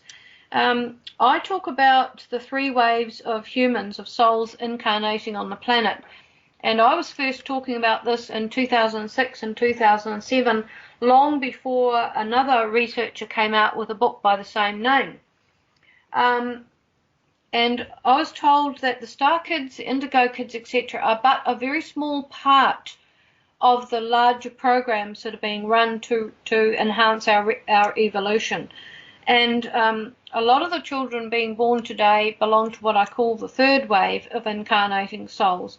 And they are the ones actually who will take us into the future, will have extraordinary abilities, but they will be seen as simply as humans who have these extraordinary abilities and high analytical faculties, and they will get themselves into positions of responsibility and power used in a positive sense to help mankind move forward in many areas of science, medicine, education, health, etc. on the planet at a time when it coincides with perhaps some of this disclosure coming out and people realizing that there's more than just the people on our planet, that there's people out and entities elsewhere as well. So I think that there's a lot of people, frankly, and I'm going to say this, who are jumping on a bandwagon thinking that they are Star Kids, Indigo Kids, or New Humans or whatever. Some people are and will be, but I think it's much more complex than that, and I don't think people understand the complexity of these different groups that are incarnating and why they're here and what they are doing. A lot of those questions should be answered in greater detail as time goes on. But in general, do you think that a lot of these superhumans, so for lack of a better word, the reason they are superhumans and have the ability to walk through walls, telepathy, levitation, or whatever, is because the simple answer to how they can do that is because if you were to do a very detailed analysis of their DNA, you would see that, well, of course, there's a lot, if you would general of humanity, a lot of DNA suppression has been going on, which people who like research David Icke and Zechariah Sitchin would say the reptilians and Anunnaki did that to us, but some people have not succumbed to the DNA suppression to a great extent, and one of those people is superhumans. Their DNA is active in certain parts, which allows for them to be superhuman with these qualities. So in general, do you think the simple answer is it's the DNA, stupid? That's what does it. No, I don't think so. And I think that some people should put their money where their mouth is. We hear a lot of people claiming all kinds of abilities, but we don't actually see the evidence of it. I have yet to see a person walking through a wall here on the planet, but I've seen it happen plenty of times on a craft. So you have a different environment, you have a different raised awareness, you have a different state of awareness and functioning on a craft. There's a lot of people making extraordinary claims at this point in time, and I was reading a book the other day by Michael Sala about secret space programs, and one of the whistleblowers he interviewed in the book said that in the future humans might have to unlearn a lot of the stuff that's been put out there, extraordinary stuff that's been put out there, and I would tend to agree with that. There's a lot of people making extraordinary claims, and I think where there's extraordinary claims, there needs to also be some extraordinary evidence. And I think that one of the ways that the ETs and the spiritual guiding body that governs our planet and assists with souls, I think one of the ways that they are actually activating people and enhancing humanity, helping us to enhance ourselves, is actually through the soul. DNA is just another way that it could be done, but we have yet to see real evidence of that. A lot of people are writing books about hybrids and saying people are saying that they're hybrids. Well, there should be genetic evidence of that, if that's the case, if they believe that their DNA is sufficiently different. But I believe to a certain extent, a lot of the changes that are taking place through the person's soul and through their consciousness. And as to whether this activates certain things in the DNA, that may well be the case. But I think the precursor to all of this is consciousness. And the DNA may resonate differently as a result of that. So it's the souls that's more of a factor than the DNA. I guess I could go along with that. That does actually make sense to a great degree. Okay, looking at down at the bottom of the page here, other kinds of anomalous contact or experiences which may occur in conjunction with those above may include, going down the list a little bit here, past or future life recall. The latter one there is a little more eye-popping, future life recall. You hear about past life recall, but also future life recall. Now, first of all, starting with past life, there's one thing about past life I want to clarify a little bit. Most people that I've asked this question to assert that this is not the way it works, but a couple of people have hypothesized that maybe if you in the present time change your lifestyle and looking back in time, you will notice a past life change. Like, let's say, for example, you're a bad guy in this life and you do a past life experience and you notice that you were a member in Genghis Khan's Mongolian army. Back in the day, that was one of your past lives. Well, some have hypothesized maybe if you stop being a bad guy and switch to being a good guy, if you were to look in your past life, you won't see that you were a member of Genghis Khan's Mongolian army. You're actually in a much more pleasant past life, a lot more benevolent-natured one, and some would assert the reason this could be possible, if it's the way things work, is because everything is actually happening all at once. Time being an illusion, it's all happening all at once, and that's how, like Andrew Bishago says, technologies like the chronovisor can see into the future or the past, because it's all there. It just needs to be decoded. But many would that I've spoken about this have said no, it doesn't work that way. You can't change what your past life was by changing your service to self, service to others behavior in this reality. So that's what I want to clear up about past lives and also future life. I am reading a book right now called The Art of Becoming by, I think the author's name is Corey. His first name is Corey. I'm drawing a blank on his last name. I think it's Lee Lewis. And what he does in that book, he astral projects into the future to meet his future self, and he learns from his future self how to do things to expand his consciousness and improve his life for the better. I'm about halfway done through the book, so that seeing Future Life Recall, I instantly thought of that book. So I'm interested from your research, do you see that can past lives be changed or not based on your present behavior, and what's the big deal with future life? Because a lot of people don't hear about future life recall. Well, I think the idea of being able to go back in time and change something is speculative. We don't know enough about that. we certainly see that from many experiencers' accounts that that they are given the opportunity to see into their past and into their future, and I've experienced that myself. So we know that the ETs are able to manipulate this in some way. I have been on a craft with other people, and we've been shown on a screen futuristic events, earth changes and tragic events, and we wondered, well, how the hell could they do that? How could they encapsulate that, you know, if it hasn't happened yet? But that's what they were able to show. And I, as an 8-year-old child, I was actually introduced to some souls who I would meet as humans in my later life. And as each of those souls approached me in a room on board a craft, those balls of light came up close to me. In my mind, or my psychic perception, whatever you like to call it, I was able to see myself as an adult talking to these people. I was able to see what they would look like, and have some idea of what they would be involved in. So I was able to access a future time and actually see myself and those people. So we know that that some people experience this kind of thing, but just how it happens, I don't know, and even why it happens can be a stranger thing as well. Certainly, as I said, the ETs can manipulate time. They can manipulate matter so that you go into a room that from the outside, or a craft from the outside, looks small, and when you stick your head in a doorway, it's massive. So how they do that, I don't know, but that's another thing that many experiencers report seeing.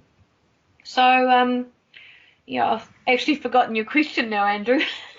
Well, I also wanted to know future life, because a lot of people don't hear about future life recall. They hear about past life recall, but yeah, future life. I know that there's such a thing based on like the book I was telling you about that I was reading, The Art of Becoming, where the author Corey Lee Lewis, I think his name is, he astral projects into the future to meet his future self, who teaches him all sorts of things about how to expand his consciousness and whatnot. Right. So yeah, so that's what I instantly thought of when I read Future Life Recall. So I want to know, what is Future Life Recall? Well, I'm not familiar with that man's book or his work, but as a medium, and I've always been a medium since early childhood. I don't like to use that word because it does have some negative connotations, but I certainly know you can go. We can all go into the astral realm in our sleep state. Our soul leaves the body, spirit leaves the body, and can go and communicate with other souls and entities, and that's often where we do a lot of learning that actually helps us in our lives. So it's entirely a possibility that this gentleman is actually accessing spirit guidance rather than himself in a future life. But if that's the way he interprets it and sees it, and if it's helpful to him, well, then I say that's good.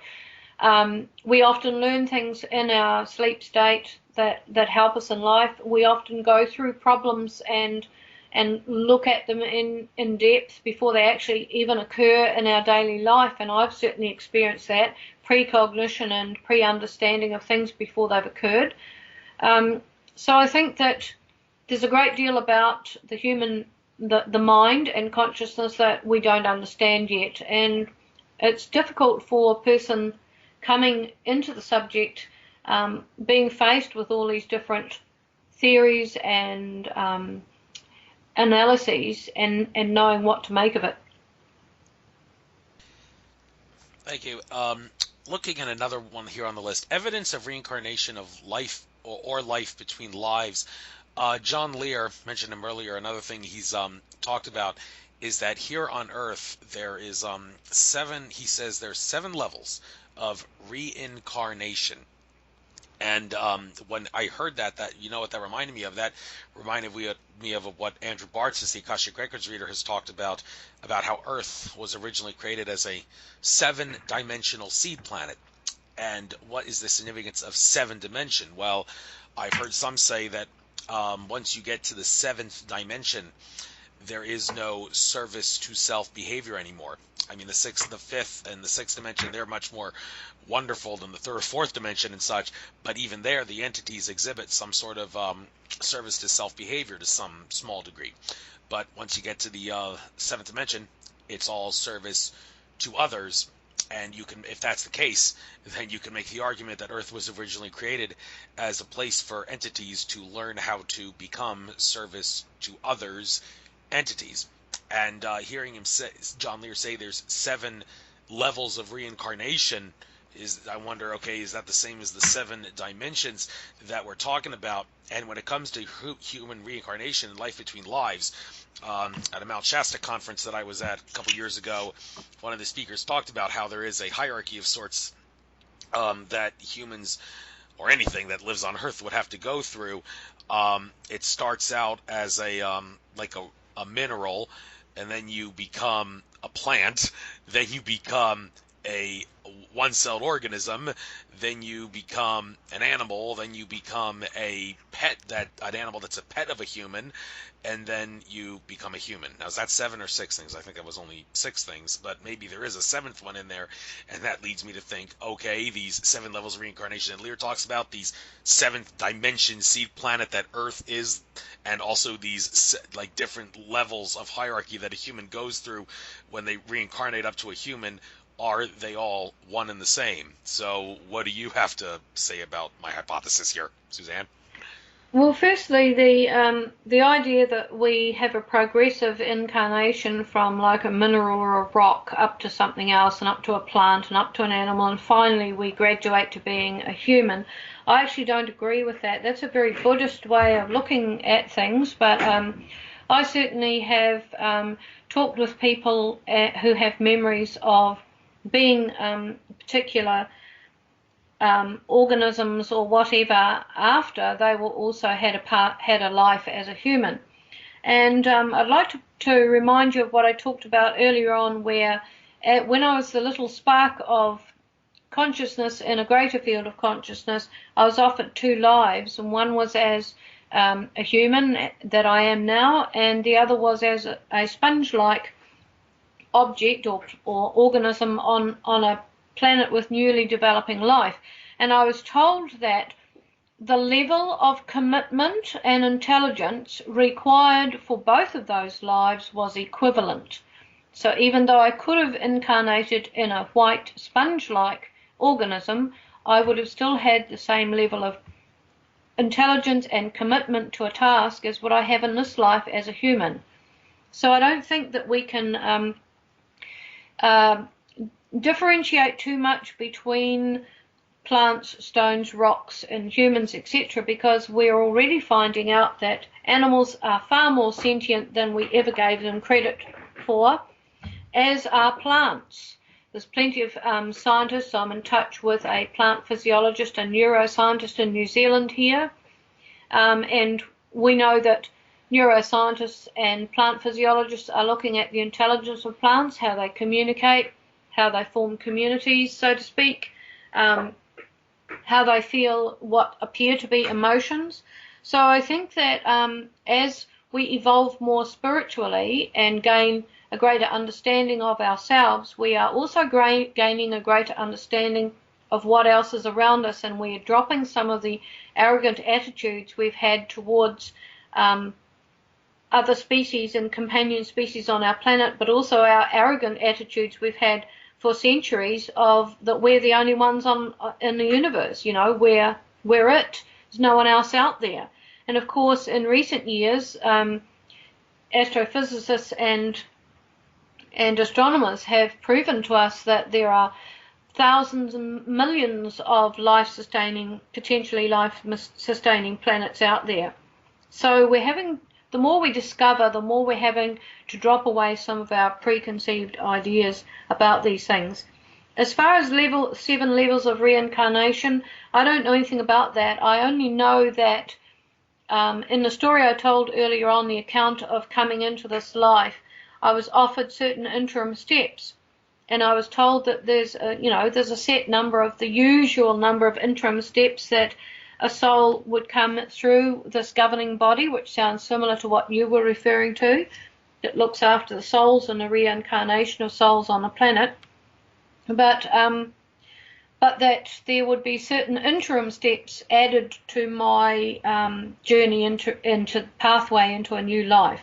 So there would be other steps added to it, and many people may experience that, where there's something particular they're coming here to do, either for themselves as a soul or working with some other group. And we don't know how many other groups of entities, spiritual beings, interdimensional beings, or ETs who may be working with souls coming into this planet for particular reasons.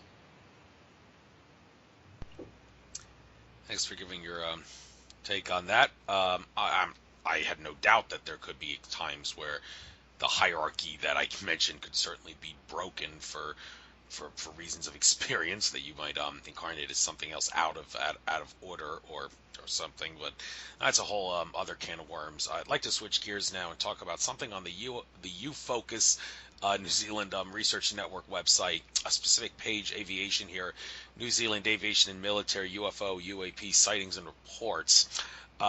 When it talks about UFOs in aviation, the common protocol is: pilots, if you see a UFO, keep your mouth shut. If you speak out, you will lose your job. So if you know what's good for you, don't say anything. And when it comes to UFOs in the military, like military saying we saw a UFO, well, kind of makes you wonder, okay, did you see one of your own craft? Back when I interviewed George Kavassilis in late 2013, and this was late 2013 when he said this, because statistics may have changed. He said, I got into the question of what's the percentage of UFOs that we see up in the sky? Well, what are they? They're not all one thing. It's got to be a percentage and different groups factor. And he said, yeah, it is. But the majority of the ones that we see are actually UFOs that have some connection to the military-industrial complex. And John Lear, in my interview with him, did assert that every single military-industrial complex UFO that we see does have some sort of extraterrestrial nexus connection at some level. He asserts 100% of them do. Maybe, is that exaggeration? Who knows? I don't know. But the point is, most of them, when Cavassilis said this in late 2013, are military-industrial complex. So when the military talks about seeing UFOs, it kind of makes you wonder, well, maybe you're just seeing your own craft and you're being suckered into thinking it could be something else. But do you agree with that the majority of them are military-industrial complex UFOs? Well, firstly, I'd be interested to know what George Kavassilis bases that on, because if he has some evidence and proof that the vast majority of what we see are military industrial complex, then I'd like to see that evidence. It's one thing to make a statement, it's another thing to back it up with some evidence. And secondly, if you're going to put a percentage on something, you need to know the total number to start with. You can't have a percentage of infinity.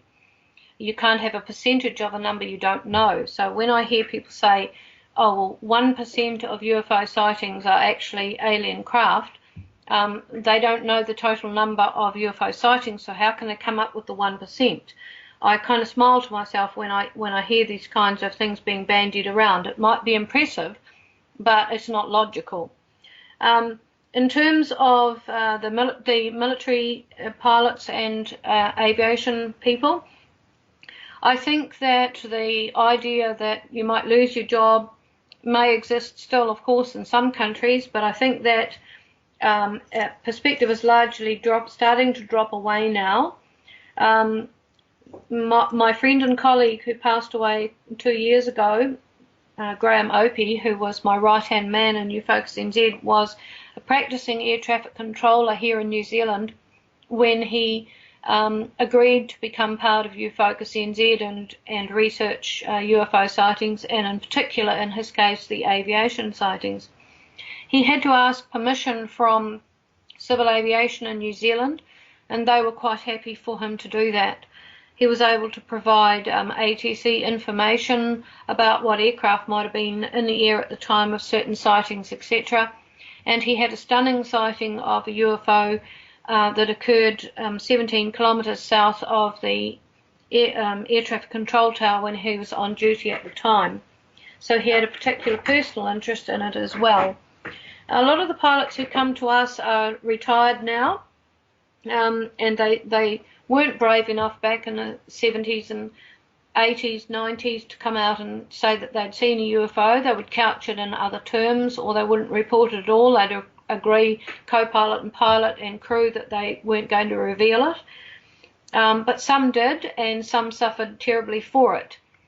Captain Bill Startup, who was on one of the aircraft in New Zealand that was involved in the Kaikoura Light sightings, wrote a book about that event, and he received a lot of ridicule, scathing ridicule here in New Zealand, and I think that contributed to his ill health.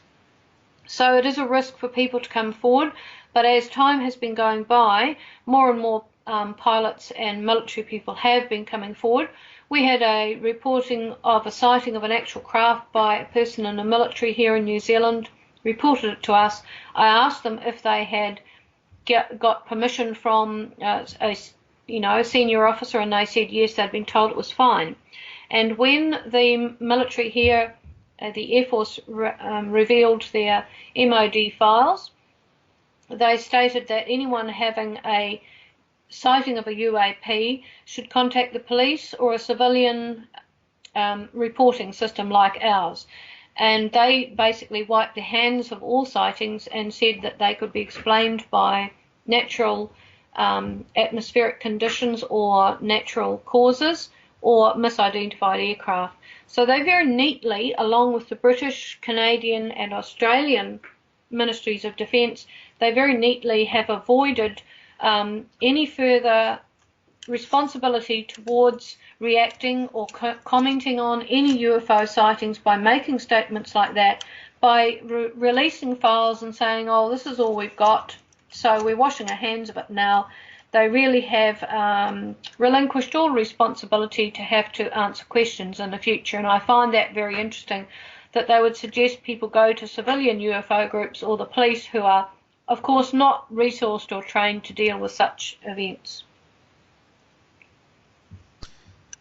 Thank you. I did get away from the, well, not totally get away from the ET UFO phenomenon, but since you're from New Zealand, I want to ask you a couple of things that some people have talked about the ancient history of New Zealand and how it might be connected to mythological legend. I have heard rumors that New Zealand could be part of Lemuria, the lost continent of Lemuria. They say Polynesian, Hawaii, and even New Zealand is actually the remnants of what Lemuria may be. And Lemuria, it has been said, just like Atlantis, had a lot of extraterrestrial life living on it in not complete utopian harmony, but certainly a lot more harmony than we have in the world today. And Michael Vara, who hosts Late Night in the Midlands Radio, he has had a interesting guest a couple of times on the show, who deals with maps, and she has shown maps of what the world may look like if we were to have like a Nibiru event or something on Earth, because anybody who's listened to the talks of Ashiana Dean may remember how she said one of the reasons Atlantis and Lemuria they collapsed is because like rods and other terms that she used to describe consciousness constructs, they changed or something, and that caused the continents to sink within the earth. And I'm thinking this woman that comes up with new maps of the world, she's basing these maps on if these same consciousness devices called rods and whatnot that caused Atlantis and Lemuria to sink were to undergo some sort of a change in the earth again, in Mother Earth again, then a lot of New Zealand, she in her map, she actually shows New Zealand being significantly larger than it is now compared to some of the other lands around the world that she sees changing. New Zealand is like the part that undergoes the biggest change in terms of size. It becomes a lot larger, and that land that would have risen from the ocean, it would seem, some assert that is what a great larger chunk of the lost continent of Lemuria. And if New Zealand truly is part of the lost continent of Lemuria, you would have to think that many of the extraterrestrial races that resided on Lemuria would definitely have a lot of interest in New Zealand. Now, I'm just throwing this information out there. Could you perhaps help connect any dots here, Suzanne? Yes, I have seen those predictive maps, very interesting. Certainly with the fact that we have got two tectonic plates underneath us, that one is rising up over the other and pushing up over the other. So it would make sense that if there was a terrific upheaval, we may actually be pushed up out of the ocean further than we are now. And we actually saw evidence of this recently in the spate of earthquakes we've had down here, where a massive area of seabed off the Kaikoura coast on the South Island actually rose out of the sea. So that's certainly a possibility. I don't know how the seismologists and volcanologists would feel about that, but we do know it is a scientific fact. We are being pushed up underneath the two plates. Also, I think if we look at Maori history, our indigenous population here, they have a lot of historic mythology and what they see as fact about contact of their early people with people from the stars. A lot of their myths and legends, as do a lot of the Polynesian islands, talk about the sky people coming down, giving them information, giving them what they call the 8 kits of knowledge. And a kit in New Zealand is a carrying a container made from flax leaves. So giving them the 8 kits of knowledge and wisdom, teaching them things, introducing things to them. And it is actually a scientific and known fact that Maori knew that there were 7 stars in the Pleiades system before telescopes discovered that. There are 6 visible with the human eye, but the Maori knew that there were 7. So they talk about the great migrations in the sky with the sky people coming down and interacting with the indigenous population. There are a lot of indigenous races around the world, like the American indigenous Indian population, who talk about similar things, as well as people in Africa and even in Scandinavia, where my husband comes from. So it seems to be a worldwide phenomenon that points to the fact that in the past we have been visited by extraterrestrial races for a very, very long time, and we're really only just beginning to realize that and to put it into some perspective. But certainly New Zealand has an extraordinary variety of geographical features, everything from fjords to deserts.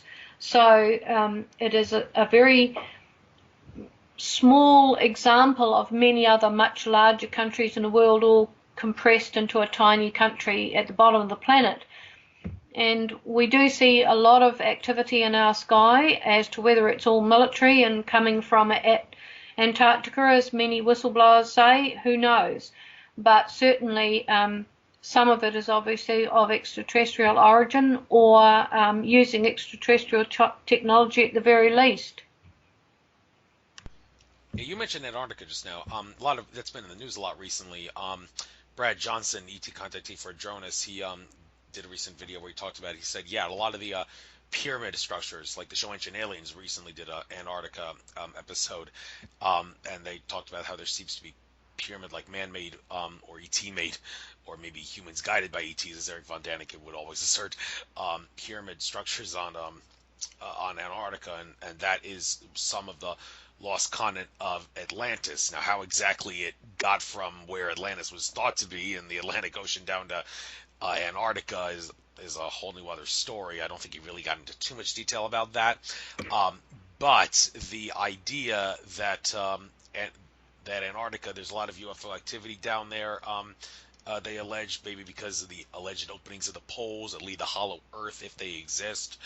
Have you been looking at this Antarctica phenomenon recently, and how the UFO ET and pyramid structure and all that could be explained? Have you looked into that?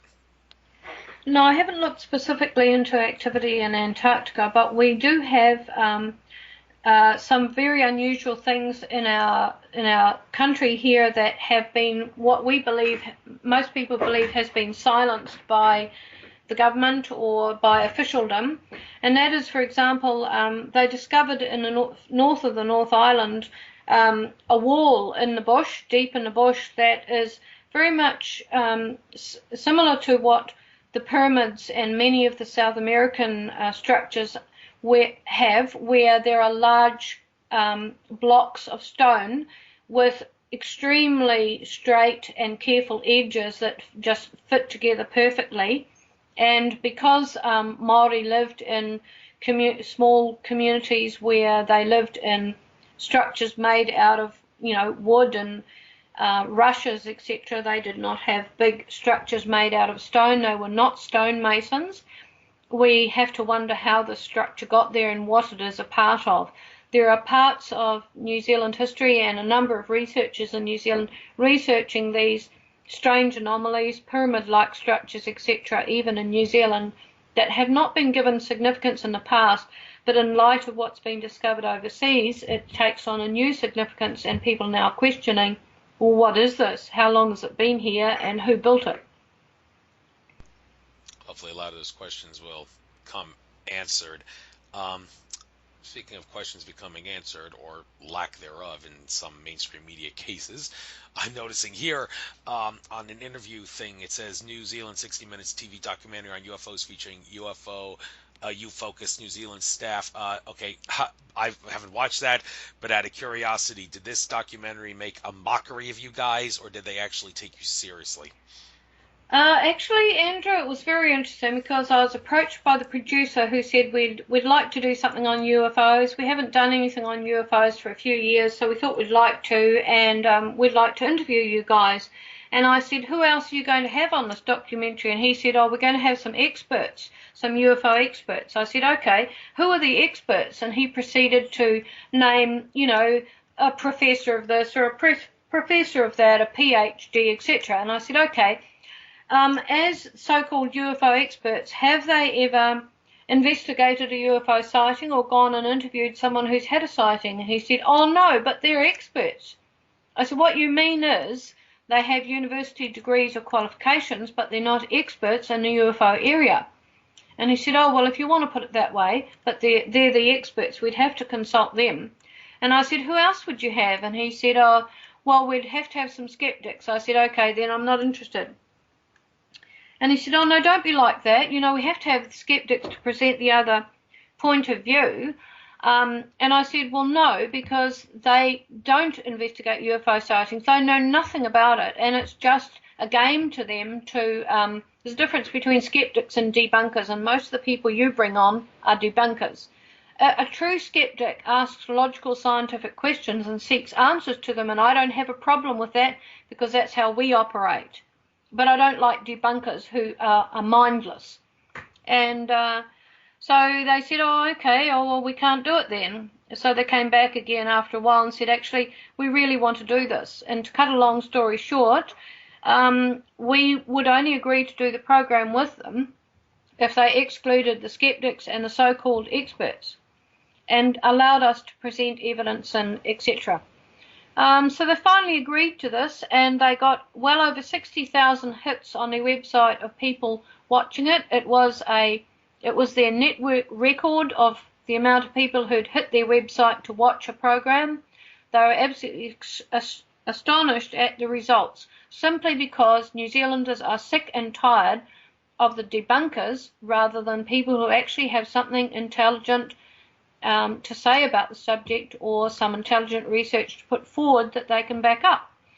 And I think more people in the UFO field need to put their foot down and say, well, I'm happy to do an interview with you, and if you've got a genuine skeptic who can present something to go with it, that's fine. But the debunkers, you can forget about that because it just muddies the waters, and they've never been out and investigated a UFO sighting in their life, so why should they be given any credibility?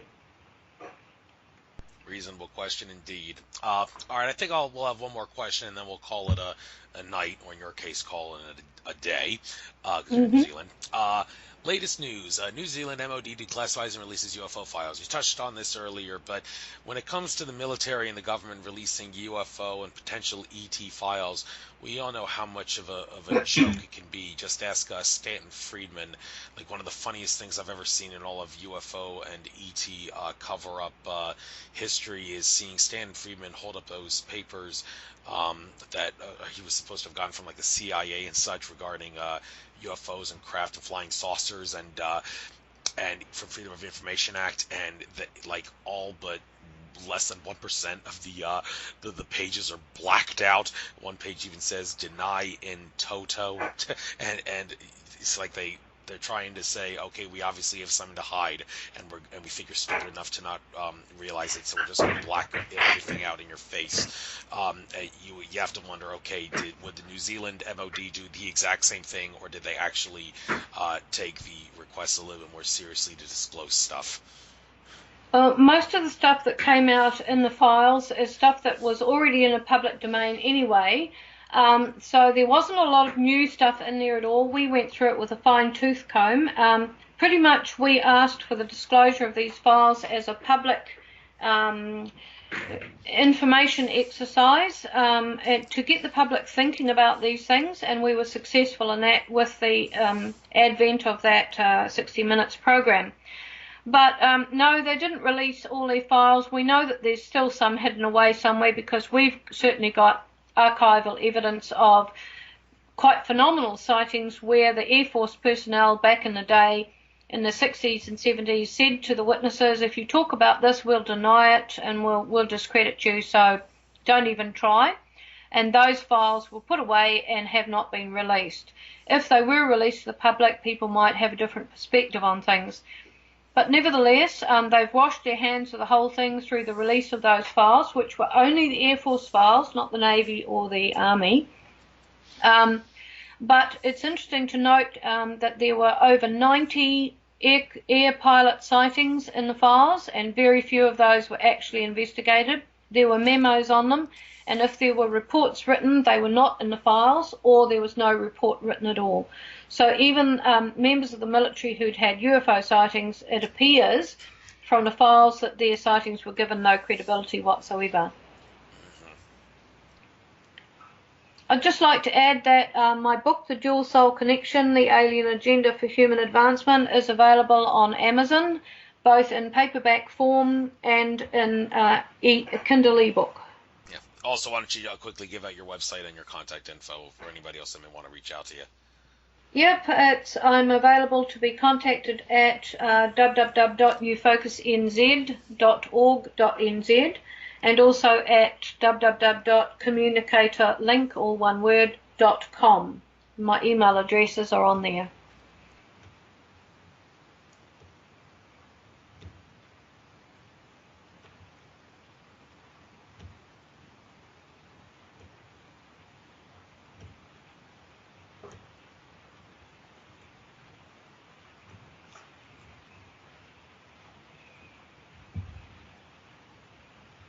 Are you there, Andrew?